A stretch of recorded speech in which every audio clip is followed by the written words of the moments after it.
중국에서 결혼을 하지 못한 채 사망한 남성을 위해 여성의 시신을 함께 묻어주는 기괴한 풍습이 되살아나고 있습니다.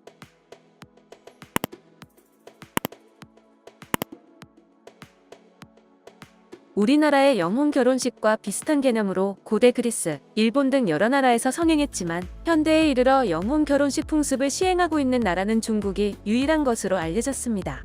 이러한 풍습으로 인해 중국 산시성 일부 지역에서는 죽은 여성의 시체 절도 사건이 빈발했었다고 하는데요. 이 같은 행위가 계속되는 이유는 산시성에서 회자되고 있는 미신 때문입니다.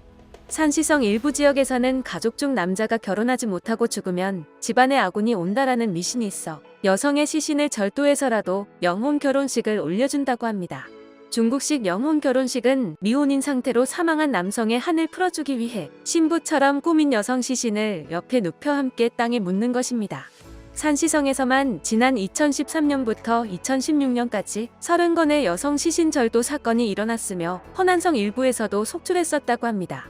영혼 결혼식은 삼국시대의 영웅조조가 죽은 아들 조충을 위해 귀신 아내를 얻어주었다는 전설이 있을 정도로 예전에 중국 북방의 농촌에서 흔히 볼 수 있었으나 중화인민공화국 설립과 함께 한동안 자취를 감추었다가 되살아난 것으로 알려졌습니다. 중산층이 늘어나면서 제대로 영혼 결혼식을 시켜주려는 중국인들이 늘어났으며 사체를 돈으로 몰래 사서라도 죽은 남성 옆에 묻어준다고 합니다. 시신의 암거래 시장까지 생겨나면서 중국 일부 농촌 지역에서 결혼하지 않은 여성의 시신은 인기 상품처럼 고가에 거래되고 있다는데요. 여성의 시신은 나이나 외모, 시신의 훼손 정도에 따라 거래 가격이 천차만별로 달라진다고 합니다. 갓 사망한 여성 사체는 10만 위안, 죽은 지 수십 년이 지난 여성 사체는 5천 위안에 거래되었다고 합니다. 지난 2016년 중국 산시성에 사는 후칭화 씨는 사망한 아들을 위해 무려 18만 위안의 거금을 사용했다고 전해 화제가 됐습니다. 후 씨는 훌륭한 여성 시체는 흔치 않고 18만 위안에도 도저히 살 수 없다라며 거금이 한 푼도 아깝지 않다고 밝혀 충격을 자아냈습니다.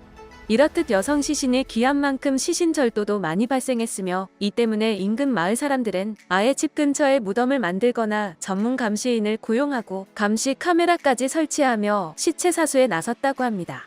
한편 중국 당국도 명혼으로 인한 시체 도굴이나 유골 훼손 등의 범죄 행위를 엄격히 다스리고 있는데요. 이를 어길 시 시체 모독죄로 최고 유기징역 3년형에 처한다고 규정하고 있습니다.